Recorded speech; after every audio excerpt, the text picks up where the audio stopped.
लगातार चर्चा हम कर रहे हैं बीरेंद्र सिंह की जल्दबाजी को लेकर के। दोनों मेहमान हमारे साथ बने हुए हैं, उनसे हम बातचीत करेंगे, लेकिन उसके पहले एक रिपोर्ट हम आपको दिखा देते हैं। लोकसभा चुनावों में प्रदेश की 10 सीटों में से 7 सीटों पर जीत हासिल करने वाली बीजेपी का कुनबा लगातार बढ़ता जा रहा है और इस लगातार बढ़ते कुनबे के पीछे कांग्रेस के ही उन बागी नेताओं का योगदान रहा है जो लंबे समय तक प्रदेश कांग्रेस के कर्णधार रहे हैं। इससे जहां बीजेपी के कुछ नेताओं का मानना है कि राज्यसभा सांसद चौधरी बीरेंद्र सिंह के बीजेपी में शामिल होने से पार्टी मजबूत होगी, तो वही बागियों की संख्या बढ़ने से पार्टी में गुटबाजी का भी डर लगातार बढ़ रहा है।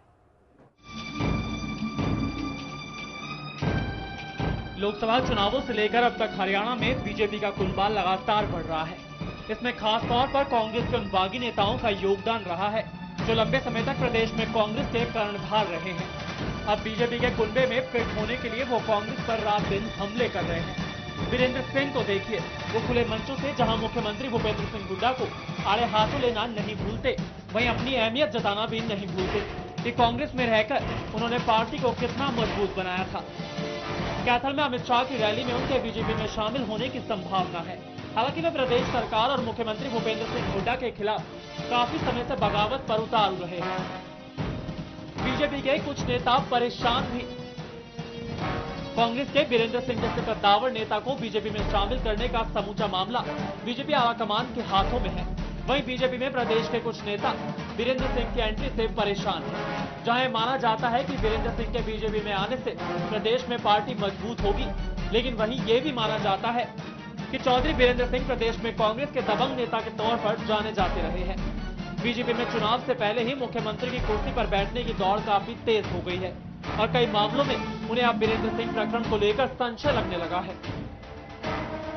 जाटलैंड में बदलेंगे चुनावी समीकरण।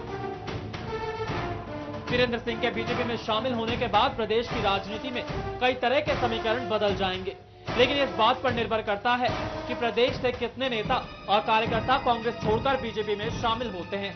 और इस बात का इशारा वो पहले भी कई बार कर चुके हैं कि उनके साथ कई और कांग्रेसी नेता बीजेपी में शामिल होंगे। वहीं कैथल की जनसभा में बीरेंद्र सिंह का बीजेपी में शामिल होना और उनके बाद पीएम नरेंद्र मोदी की जनसभा जींद में करने की सीधी रणनीति है कि बीजेपी जाटलैंड में इनेलो और कांग्रेस के जनाधार पर अपनी सेंध लगा सके। Bureau report, MH1 news.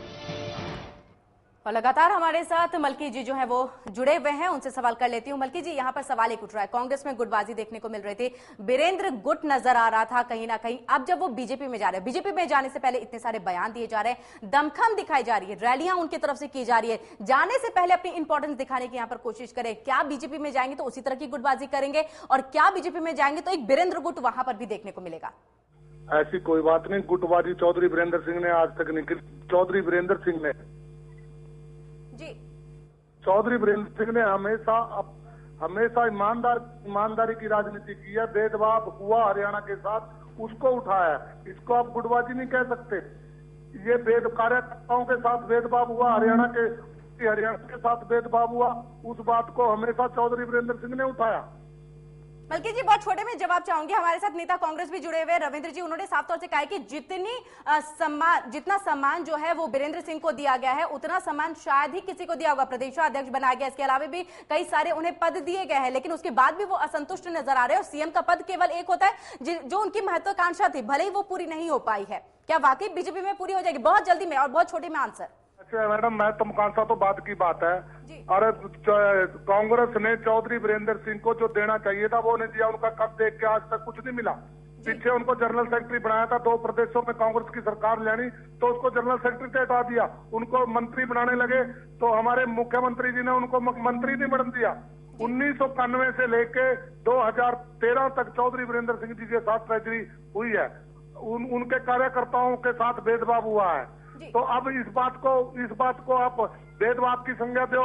Haryana के साथ भेदभाव हुआ, उनके कार्यकर्ताओं के साथ भेदभाव हुआ। उत्तरी हरियाणा में अगर मलकी जी यही स्थिति बीजेपी में उत्पन्न हो जाती है तो फिर क्या करेंगे? ऐसा कुछ नहीं आने। अभी तो बीजेपी में जाने तो 16 तारीख का इंतजार तो कीजिए आप। जी चलिए, शुक्रिया मलकी जी कि आप हमारे साथ जुड़े और तमाम बातें आपने हमसे की है, जानने की कोशिश हमने आपसे की है कि क्या कुछ संकेत उनकी तरफ से दिए जा रहे हैं। वही हमारे साथ कांग्रेस के नेता रविंद्र जी वो लगातार जुड़े हुए हैं, चर्चा हम उनसे आगे भी करेंगे, लेकिन फिलहाल वक्त यहाँ पर एक और छोटे से ब्रेक का है, जल्द हाजिर होते हैं।